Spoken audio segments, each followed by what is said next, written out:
I'm Travis, King of Source Point, and you're watching The Experience.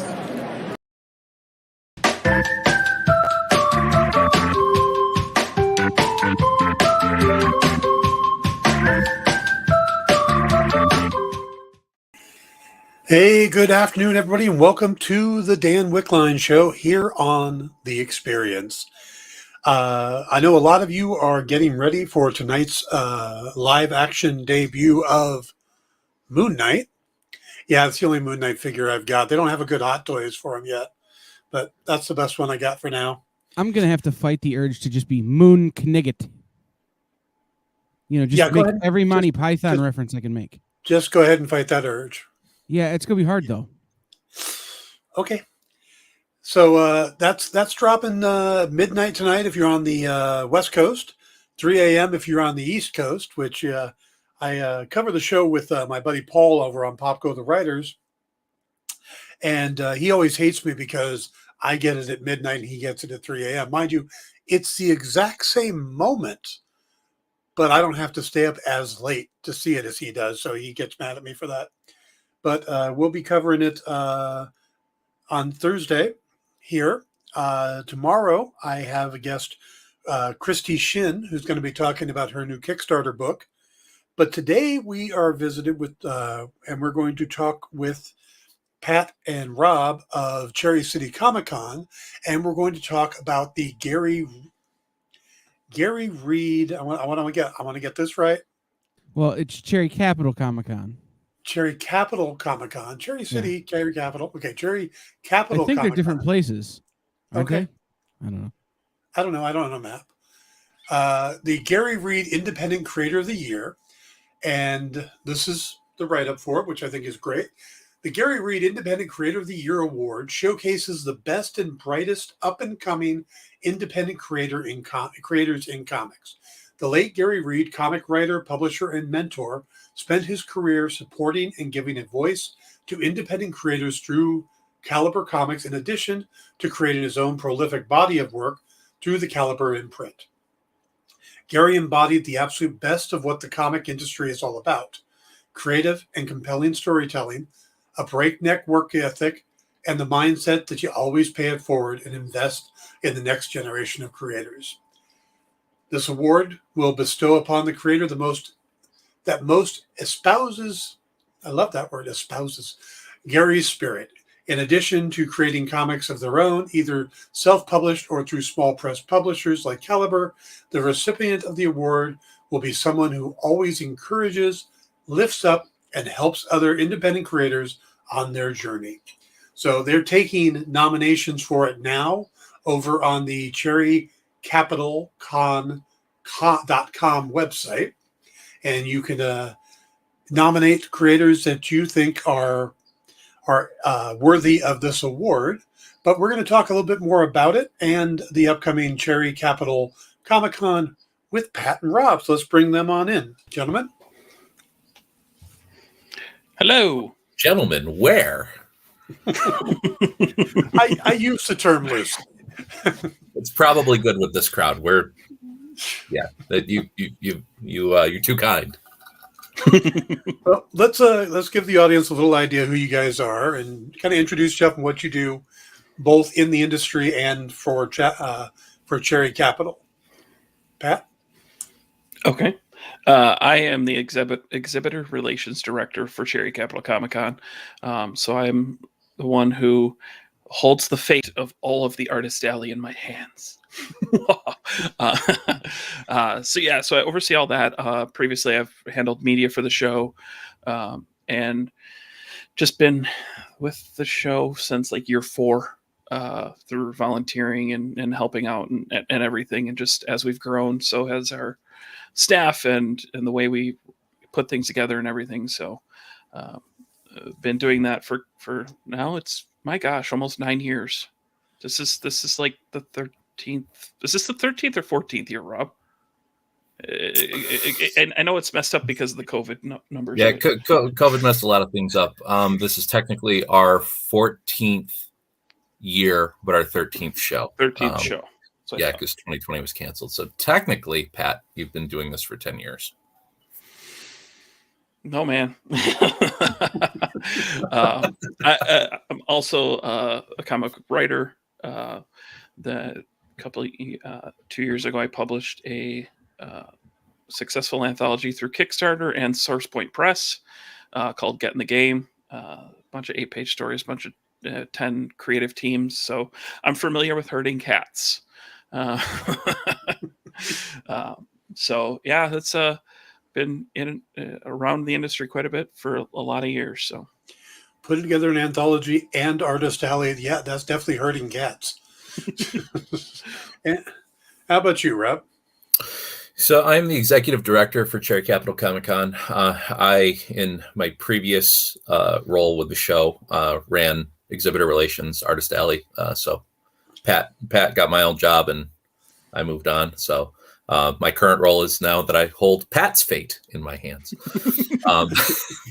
But I've been with the show since the beginning. Like I mentioned earlier, this is our 14th year, but our 13th show because of COVID and the last couple of years, the world being kind of on its side. So yeah, as executive director, kind of manage and oversee day-to-day operations, book guests, and just make sure that the show is shaping up to be the best one that we can have, and make sure that things get done. And then that weekend, I'm running around like crazy, and Pat is too. And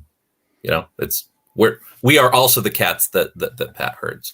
In addition to that, I'm a writer. I've been writing comics for like 10 years now. Had a webcomic called Punch in the Clock, released 4 volumes of that, successful Kickstarter. Was a runner-up for the Comic Buyer's Guide Fans Choice Award the first year that we were out. Been in a handful of anthologies, including Pat's. Released a book called Gunslingers through Rocketing Studios. Have some other projects in the works as well. But yeah, I've been around the industry for a while. Very cool. That's not an optical illusion. Your wall is slanted, right? It is. It's okay. The upper level of my house. It has A-frame. Yeah, a Cape Cod design. So it's two angled walls. It's amazing what command strips will do to mount your framed art. Yeah, using all the space I can. Yeah. So yeah, that threw me off for just a moment. Like, wait a minute. Okay. So tell me about Cherry Capital Comic Con. First thing, where is this? Yeah, so Cherry Capital Comic Con is in Traverse City, Michigan. So we are a resort and tourist destination. Used to be one of the best kept secrets in Michigan, but we've gotten quite the reputation as being a vacation destination, foodie destination, beautiful area. We get all 4 seasons. Great place to hold a show. Very, very deep creative community in the area as well. Just outside of town, the Interlochen Arts Academy exists. They do, music and acting and traditional art. So it's ingrained kind of in the culture up here. But yeah, Northern Michigan, where it's freezing cold for 6 to 7 months out of the year. Where we're under an ice storm warning. Yeah, we are under an ice storm warning. Now, wait, Northern Michigan, does that make you Wolverines or Spartans? It depends. It's kind of a house divided situation. Both of those teams are in the southern part of the state. So, okay. Because from what I understand, that those are the only 2 teams that matter in Michigan, including if you try to count the Lions. As a diehard Lions fan, that hurts, but I'm used to it. It's about right. Yeah. I'm a Carolina Panther fan, so I understand. We've seen the Super Bowl, but it's never looked good. So how did Cherry Capital come about? I mean, 14 years now, you've been there beginning. Yeah, so it's kind of a fun story. I've done a lot of different things in comics for a long time. I started out when I was younger doing mall shows, selling books and toys and stuff like that. I ran my own online shop for a hot minute, kind of at the birth of online shopping, and transitioned into more of working in my local comic shop, and over time doing that, I stepped away for just a little bit. Ownership of the shop changed hands. The current owner, Mike, who's also the owner of Share Capital, we just got to talking one day. There were a bunch of nerds, hanging out in the comic shop, talking about whether or not a show could get off the ground in our area or not, if we had the foot traffic to support it. And we all kind of had different expertise in the field. I knew a lot of retailers, and I knew some artists, and Mike had known a couple of names at Marvel, and we had a guy in the group that was entrenched in a local radio station, and so kind of like everybody just kind of ran with their things and came back together and coalesced around him, and all the pieces just kind of fit. And that first year, it was nutty. We pulled off the first show in 4 months from plan to execution, and I never want to do that again. When the radio guy goes on the morning show and says we're doing a Comic-Con, you kind of gotta do it at that point. we went from discussion to committed over the course of a live radio broadcast without realizing that we were moving into the committed stage. So we're like, well, let's see where this takes us, and then here we are 14 years later, and nothing like overwhelming pressure to get something done. It's amazing what pressure will do to motivate you.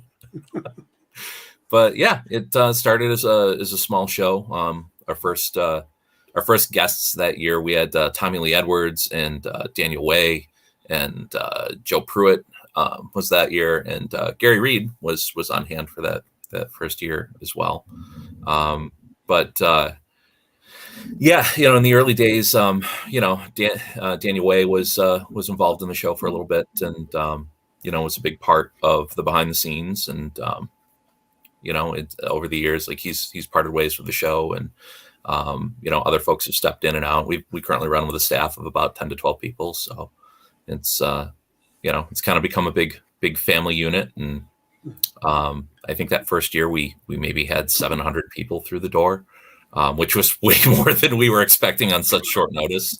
I think it was like 50 tables total and 700 people, and it's grown to be a 20,000 square foot show floor with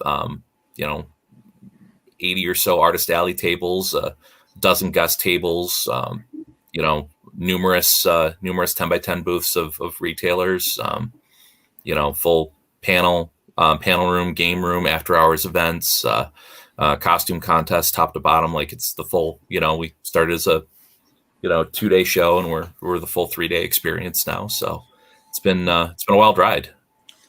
Now, when is the next show? Next show is Memorial Day weekend. So it's May 27th through 29th. Okay. I do want to approach this because now this is your first show back since the pandemic? No, we went in Halloween weekend. Yeah, we were going to go last Memorial Week, because we're typically Memorial Day weekend. We were going to go last Memorial Day weekend, and then there was an uptick in cases, and there were still restrictions in Michigan on gatherings and things like that. So we opted to push to Halloween, and played up the costuming element of the show, and it was a blast. Cool. So now, what types of things did you have to do for the October show and carry over to this show in response to the pandemic? What type of safety things, so that somebody coming to the show for the first time, what types of things will they see different than the 2019 show? Yeah, so the in October, there was a lot more attention to trying to spread people out. We do a drink and draw Friday night that was usually in a more of a confined area. We moved it to more of our pre-function outside of the show floor, much more space for people to spread out and not feel like they were on top of each other. We did have a mask requirement back in October. Had hand sanitizer, and all that good stuff, cleaning agents and stuff. And, made sure that all the booths had hand sanitizer stocked and things like that. So, we took some precautions there. We limited a lot of our normal after hours stuff that we would do. Our game room, we spread out, gaming areas, tables, things like that. Just trying to be, mindful that people might want to be, extra cautious. I think we're still kind of working on what we're looking at for May, because it's always been a thing where we're trying to pay attention to guidance from health department and what the CDC is given, and also what local mandates are. I mean, up until a couple of months ago, all of our schools were still requiring masks, but now I don't think there's a mask mandate anywhere really in the area. And so things have kind of changed. Michigan's very much an open state now in regards to that. So I think we're kind of looking at how that might be different from October, but nothing in stone yet, because we're still keeping an eye on things and making sure that we're making the right choices. Okay. If you just joined us, we are talking to Pat and Rob from the Cherry Capital Comic-Con, their upcoming show on Memorial Day weekend this May. Also, the Gary Reed, what's the full title of the award? Gary Reed Commemorative? Gary Reed Independent Creator of the Year Award. Okay. The Gary Reed Independent Creator of the Year Awards. We're going to get to that in just a couple minutes, but Pat, you're the one dealing with the artists coming in and stuff. Did you have a hard time getting artists to come back, or were there any requests from the generic quest? I don't need to know any specifics, but the types of things you had to do from a creator standpoint, to deal with the people coming back to the show. For last year's show, I think one of the biggest things was it was fairly unanimous, outside of a couple of very outliers, that it was like, we're only coming if there's a mask mandate. There was a couple outliers that we had to make some changes and stuff, but when we filled from our wait list. But thankfully we have we've been blessed with a lot of people learning about the show and wanting to be here, so it makes it a little easier to fill those spots when they come up. It was very few. Most people were either completely happy that the mask was there, or honestly demanded it, that they wouldn't be there if it wasn't in place. So it was a little, it was nice that people were thinking on the same wavelength we were, because we were on that same spot of like, it's just, it's better safe than sorry. Let's go ahead and just say everyone has a mask, no matter, we're not going to sit here and check vaccine cards. We're not going to sit here and check all that stuff. Like, it's just everyone wears a mask this time, and we'll review it again and, for our next show and see if it still needs to be there. And we just constantly listen to what the health departments are talking about, what our local agencies are discussing. So from that standpoint, it was actually fairly easy, to be perfectly honest. Like I said, Rob said it earlier, we have a lot of family here. We talk about all the time, when you come to C4, you become part of the family. And that word kind of spreads, and people want to be here. They want to be part of that family, and they want to be a part of the show. So it's nice that they look at that and they recognize that, and they want to do what it takes to be here and be a part of this. So it's definitely something that we're very aware of, and make sure we fulfill that every time for every person that comes through that door. Yeah, Pat and I had the unique experience of being at New York, 2 weeks before our show went, and we were, there with producer Kyle. But it's one of those things where you got to see, the larger scale executed very close, because everybody went in that back half of 2021, where, a year and a half's worth of shows caught up in 6 months. And, we kind of ran the gauntlet through, like, okay, this show's this weekend, 2 shows this next weekend, now New York, now this, now us. So, we got to see it on a larger scale, and then come back home and kind of, pick and choose and go like, okay, well, this worked well, and this maybe didn't work great. And, what made sense and what didn't, and being able to scale down to what we do versus what the New York Comic Con does.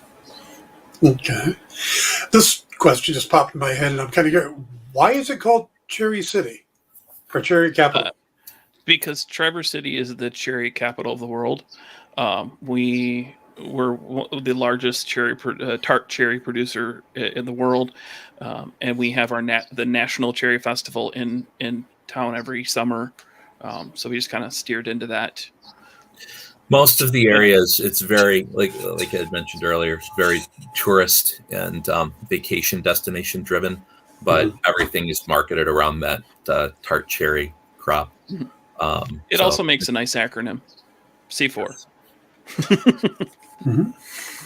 Which is why our logo is a cherry bomb and all that fun stuff. So yeah, that makes sense. Okay.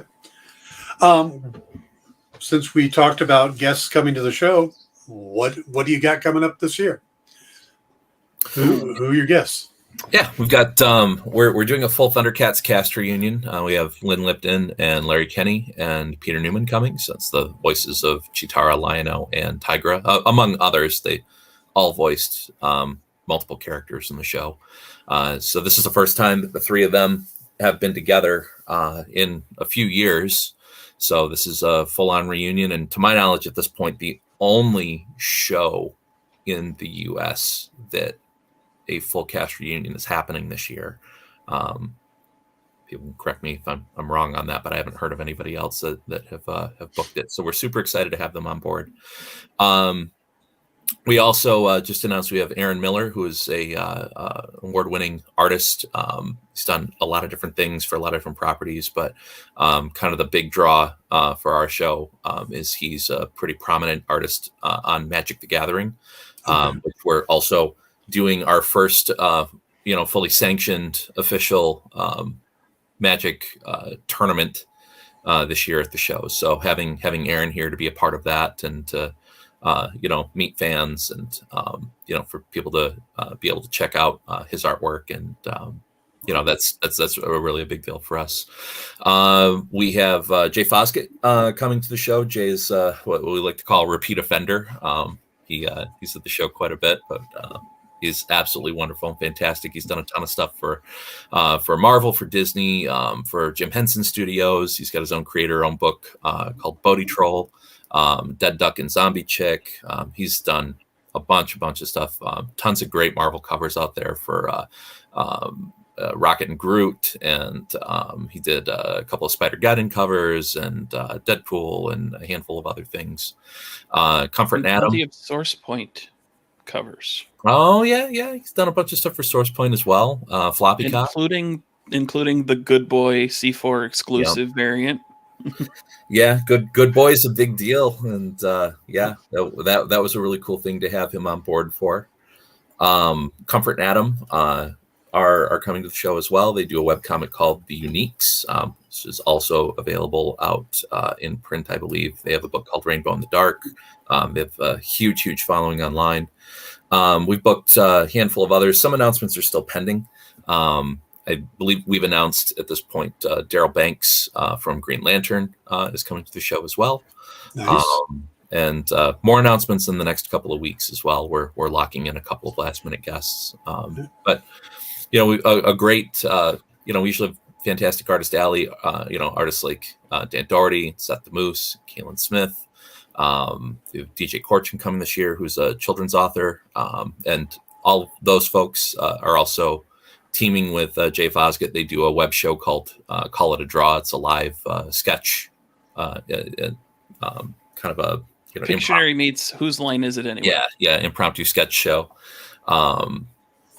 Dirk Manning, just a wide variety. Source Point Press will be there. They usually have a pretty big footprint at our show. So yeah, it's a pretty packed house with more great announcements coming. Now, you said that an exclusive C4 cover. Is that what you said? Yeah, Good Boys? last year at the Halloween show, Jay did. We had Dr. Christy Blanche and Garrett Gunn at the show, and Jay Foskett was at the show, and Jay did a variant cover for Good Boy #1. So all three of them were on hand to sign it. It was a limited run, I think, of 150 copies. So it's super limited. Jay did an homage to Bram Stoker's Dracula, which was great for the Halloween theme of the show. And, just he's just his artwork is just fantastic. It's just so he mixes these elements of, just being able to capture, the elements of a scene or a moment, but it's in a cartoonist style, but it's so much more in depth than a traditional cartoonist style. I know Jay's just got, I love everything he does. I think at this point, I own a dozen or more pieces by him. He's just, that's one of my favorite things is, having these wonderfully talented folks be able to do exclusives for us and things like that. It's such a fun point of pride. Now, have you guys announced any exclusives for the upcoming show? Not yet for this year, but stay tuned because there may or may not be discussions happening around that. Mm-hmm. Nice and vague. Going politician on me here, huh? Nothing I can share at this time. And when might you be sharing those, if there were any? Hopefully, if there were news to be shared, it would be within the next couple of weeks. All right. Okay. All right. I do want to talk about Gary Reed and the award and stuff, but let's go ahead and take a quick break because we do a break halfway through the show. We will come back and pick up the conversation with Pat and Rob of Cherry Capital Comic-Con. We'll be right back. This is The Experience.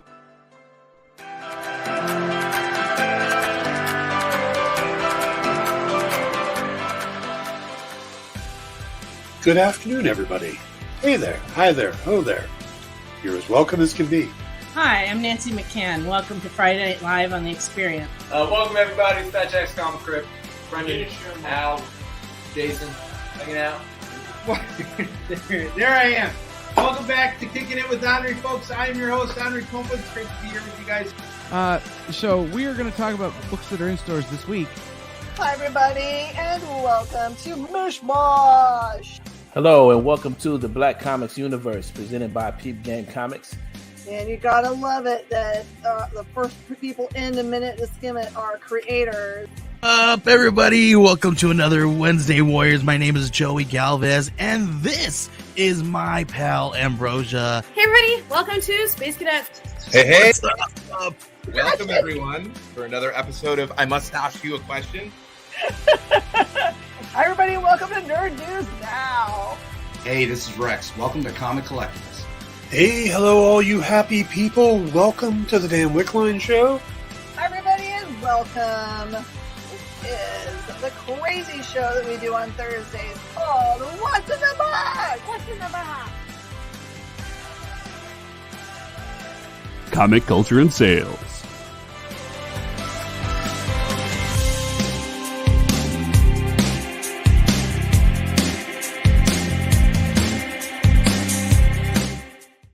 Hey, I'm Joe Pritt. I'm the publisher and /CEO of Aftershock Comics, and you're watching The Experience.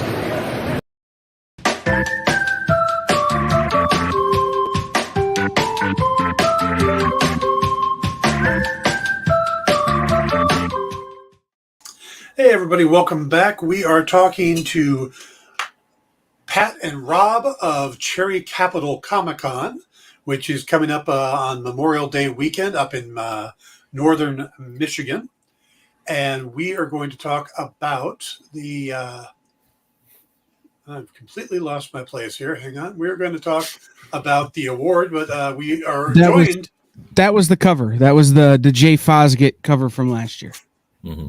Ah, very nice. This one is signed. This one was for Stegman because I stole this out of Garrett Gunn's hand as he tried to give it to Ryan Stegman.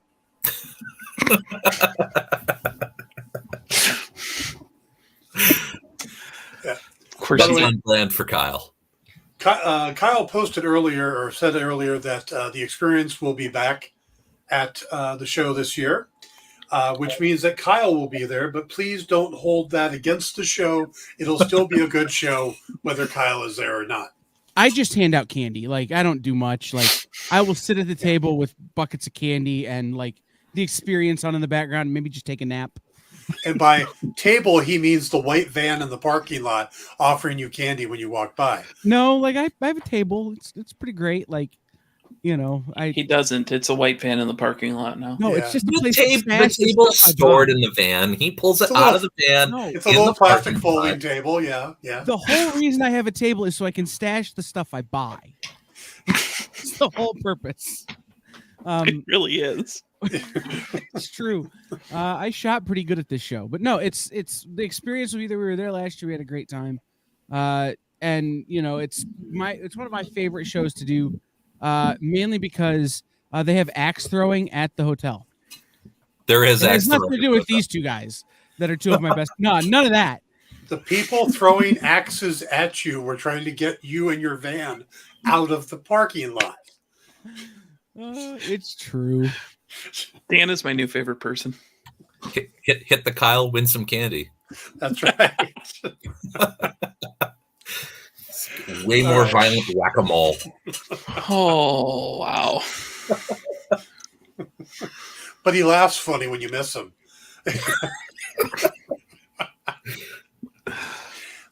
All right, let's go on to Gary Reed. Of course, was the founder of Caliber Comics, and Caliber. I mean, there's so many amazing books that came out from Caliber, including Jinx, Kabuki with David Mack. It was the home of James O'Barr's The Crow, Negative Burn, Maze Agency, and just down the lines. I mean, if you look these guys up, it's just a plethora of amazing independent titles. Now, I never got a chance to meet Gary directly, or at least I don't believe I did. I've been in the industry a long time, and I used to go to San Diego Con every year since like 1995. So I've met a lot of people, but I don't particularly remember meeting Gary. So what can you guys... Now, Rob, you said, you know, you met, or he was part of the show back then. What can you tell me about Gary? Yeah, Gary did the show a number of times. You know, he had stepped away from the Caliber brand for a while, and had I'm trying to remember, he was running under a brand called Desperado at one point. So he was at the show with that, and then you know, later on again with Caliber. And Gary also, I mean, the thing you got to understand about Gary is that, like, his you talk about all the books that came out of Caliber, right? But the careers that launched off of those books and the inspiration for additional talent beyond that is really Gary's legacy. You know, the Midwest, Michigan, Ohio, Indiana, Illinois, you know, in particular, has a very, very deep and broad talent base within the comics world. And a good deal of that is directly, like, 2 degrees of separation back to Gary Reed. You know, most everybody in this part of the country who is in the industry to some degree, either knew, met, was connected to, had gotten work from, or just generally respected and looked up to Gary. He was an incredibly intelligent man, very honest. So sometimes maybe brutally so when it was needed, right? But it would never out of line, but incredibly firm. And you know, if he had feedback that was constructive and direct, it was meant to make you better. The worst thing you ever wanted from Gary was silence. Yeah. That just meant there wasn't even a chance that you were good enough for him to care. And care is a hard word, but like he wasn't. If he's being silent, that's a dangerous thing, because it's just like there's nothing constructive to say. When he's, you know, telling you how terrible your book is and how you should really reconsider being a writer, it's because he has legitimate feedback for you. Gary would go out of his way to try and make other people better. In addition to, founding Caliber, I mean, he wrote hundreds of books, some under his own name, some under a pen name, a couple of different pen names.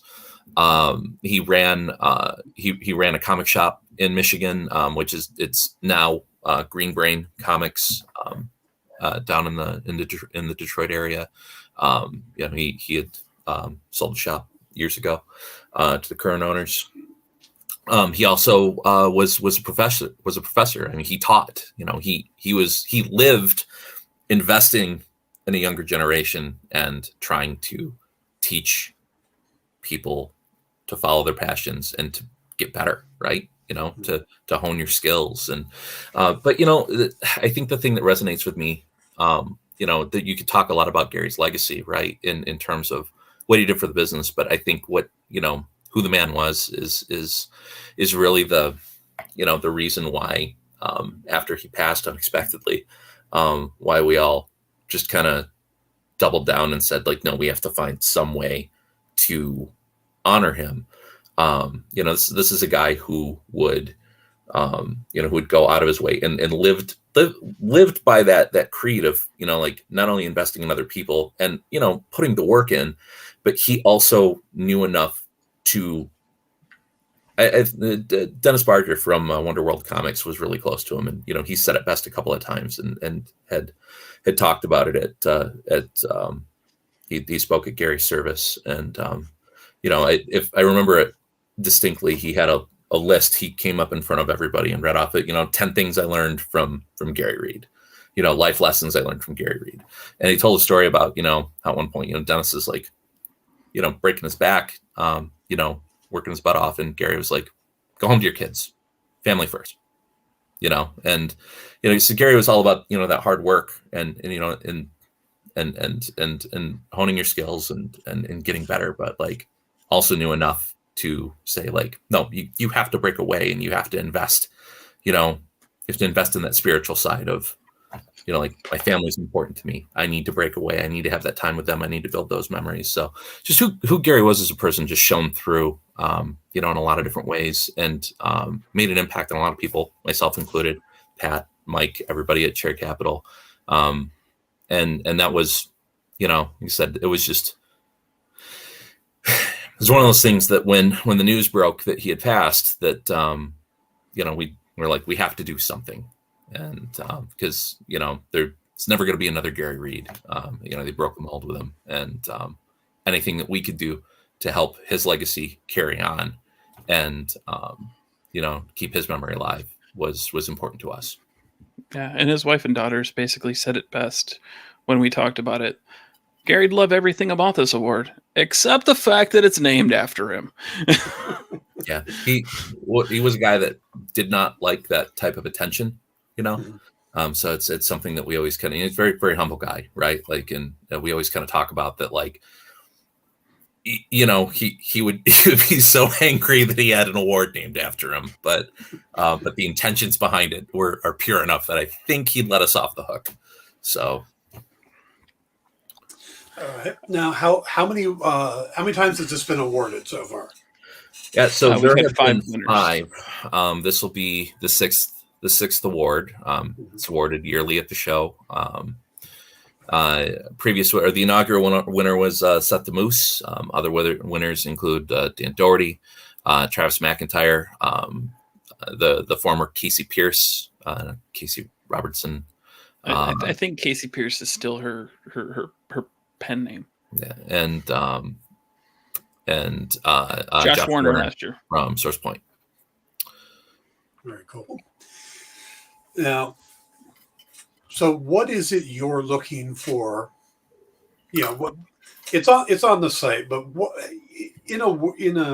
how would you describe what you think is a good candidate for this award?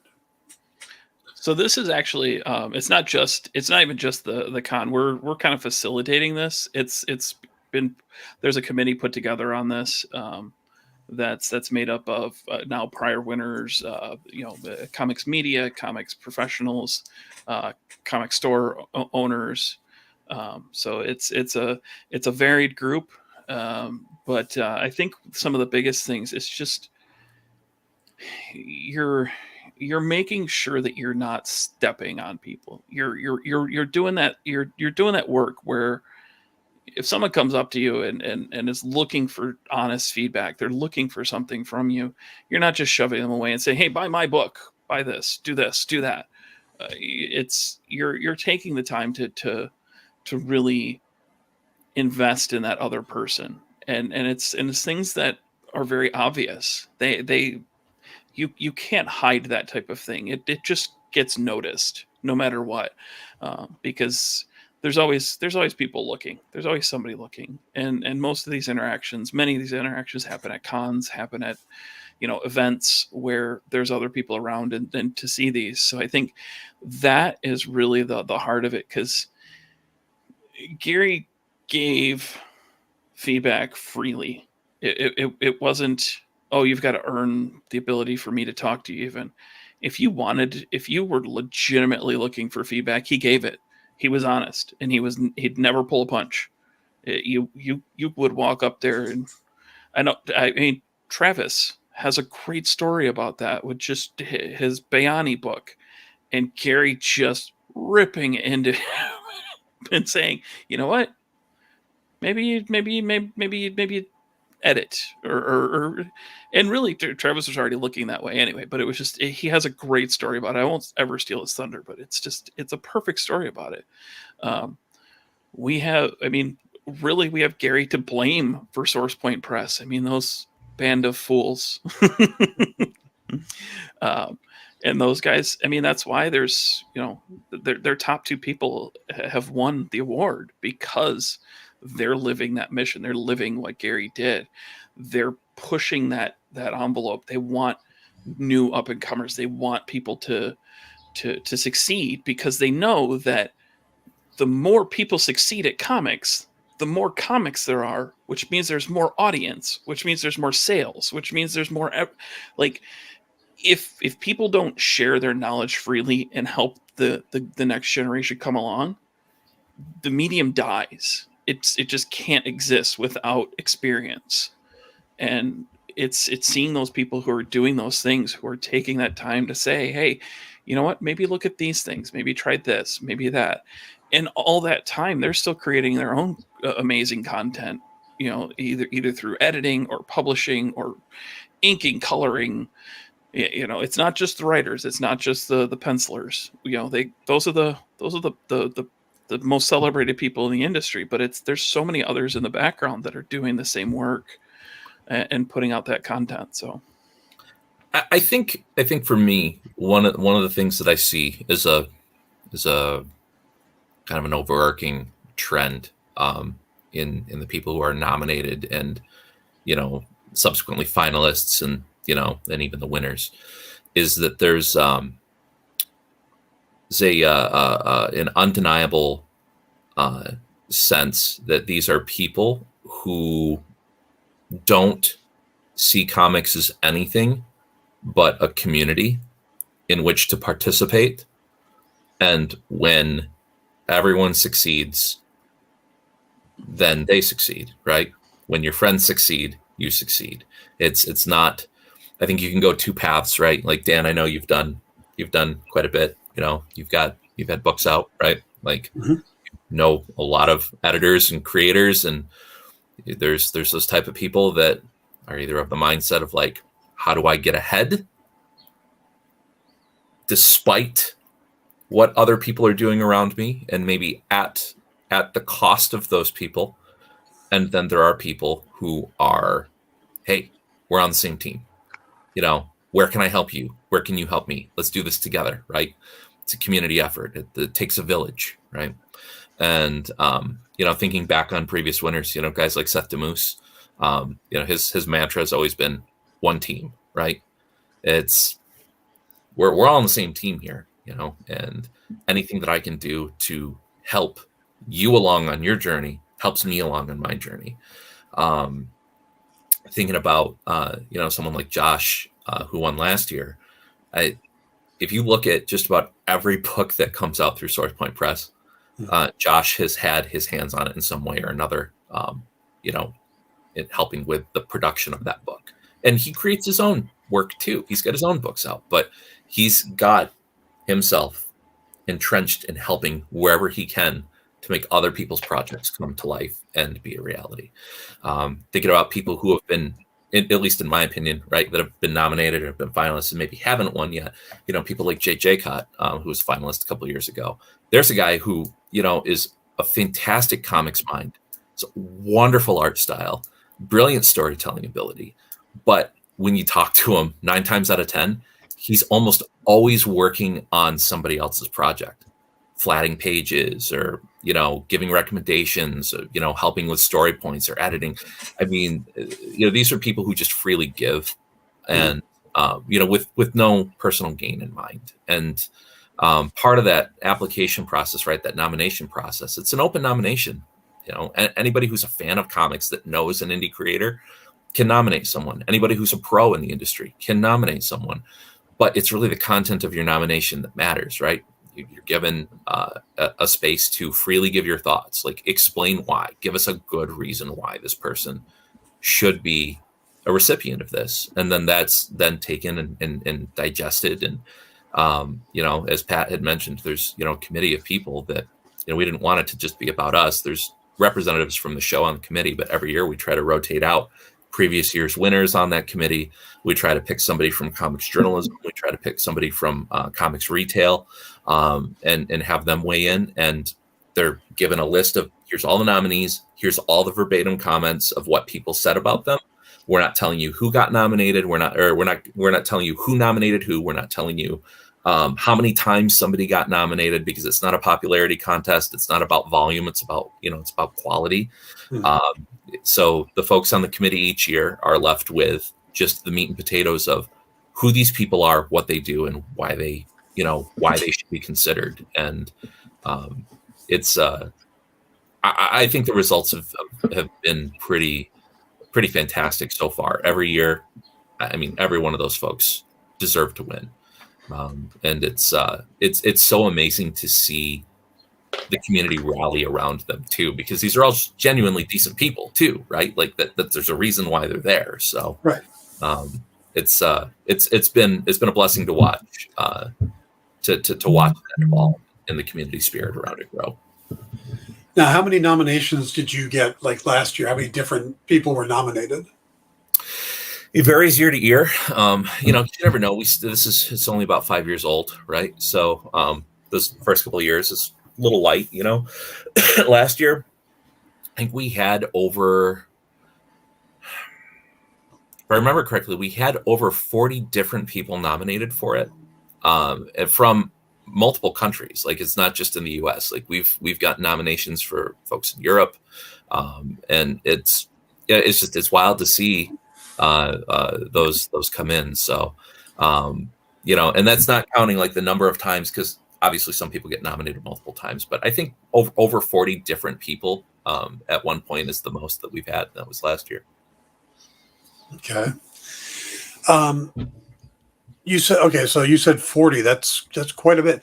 Do the nominations that people put in, does that serve as the evidence of their worthiness, or do you guys do additional research and kind of look into the person? If it's somebody, you said there was some people from overseas, stuff like that. Do you do additional research, or do you let the nomination kind of serve as the argument?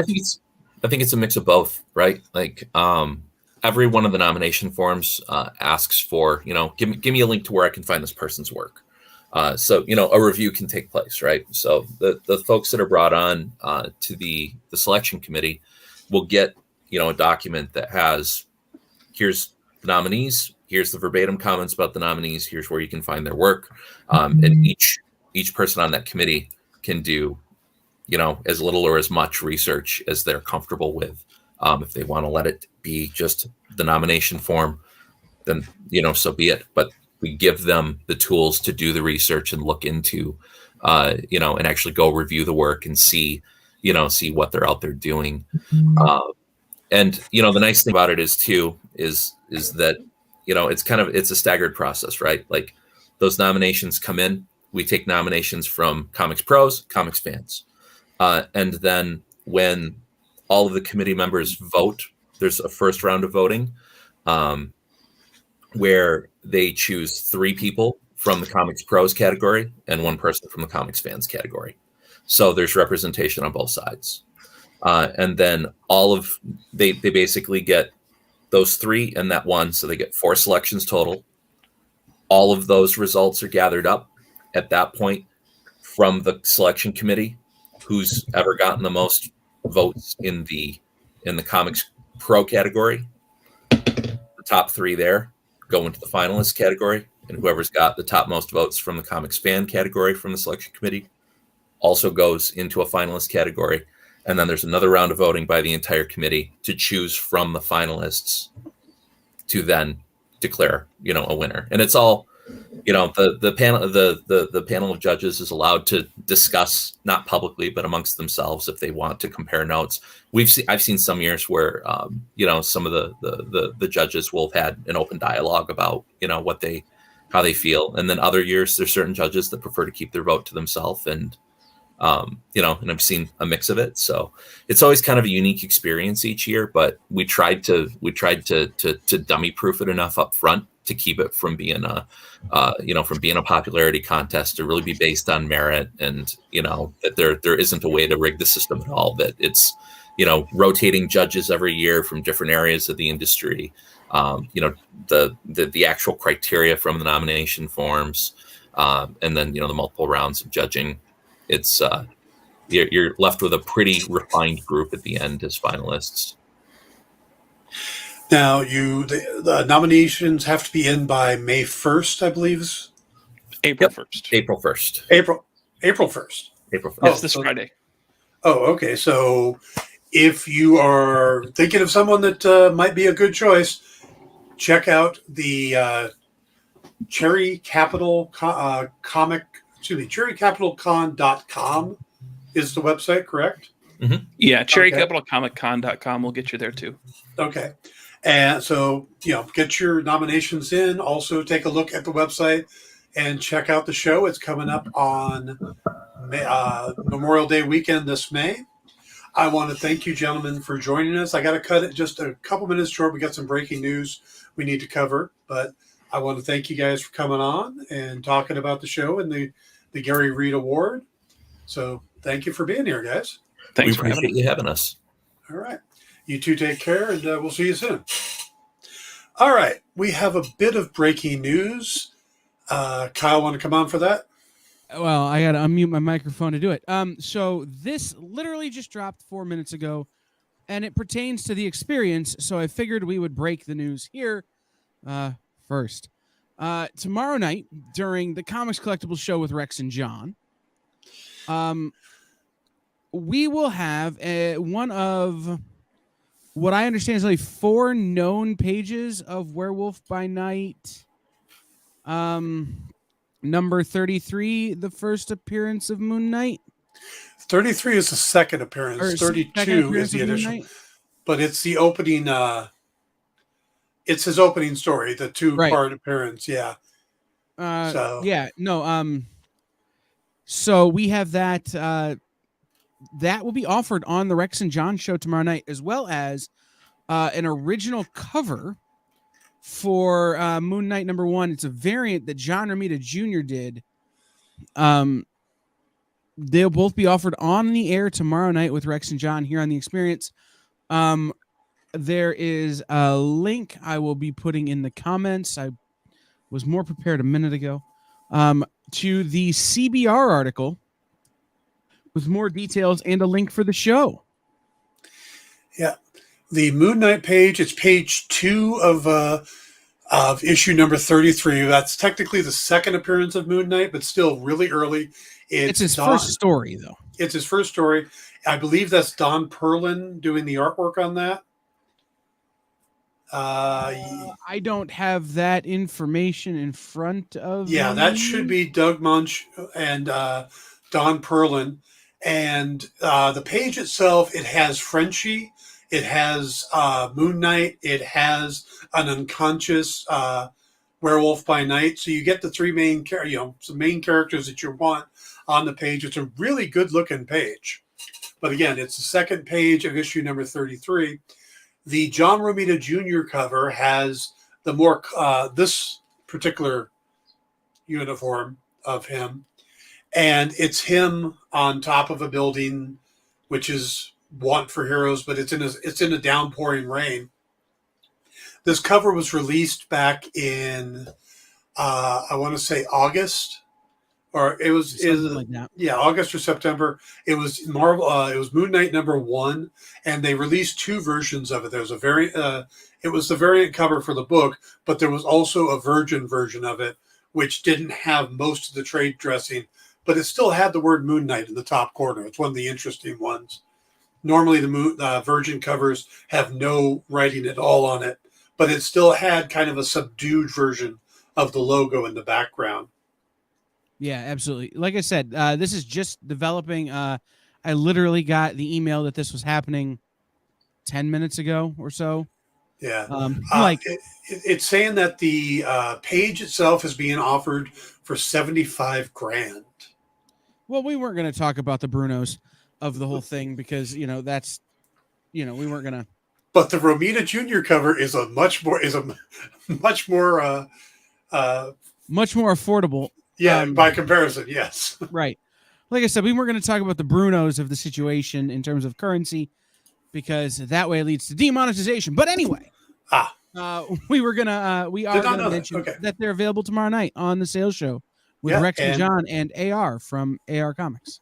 Right, with Moon Knight debuting tomorrow morning, or basically on the 30th is Moon Knight. So it's a perfect time to do that, and it's a really good looking page. Pat agreed. Pat, who was just on with us, Kawala, has gone out there, and yeah, it is a good page.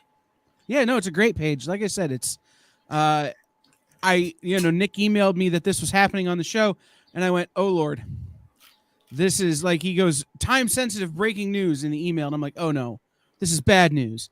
And then it turns out it's this. And I'm like, "Oh, thank God." Yeah, I was not emotionally prepared for bad news. Yeah, so, and this was Doug Munch, penciler Don Perlin, and he was inked by Howie Perlin, which I'm assuming is some kind of relation because you don't often get. I would imagine. Yeah, two Perlins on one book. The book was then later colored by George Roussos and lettered by Deborah James, and we see Mark Spector, as the Moon Knight, which we're going to get tonight on television. First live action appearance of Moon Knight, played by Oscar Isaac tonight. So, but so who knows what's going to happen, guys? Watch the show. Sometimes Nick does what he did yesterday. I don't know if you saw the show yesterday, Dan. All Nick had to eat yesterday was candy, and he went temporarily glycemic insane, and discounted a whole bunch of stuff. So you never know what's going to happen on the show. I don't think that's going to happen on this, but it's a hell of a page.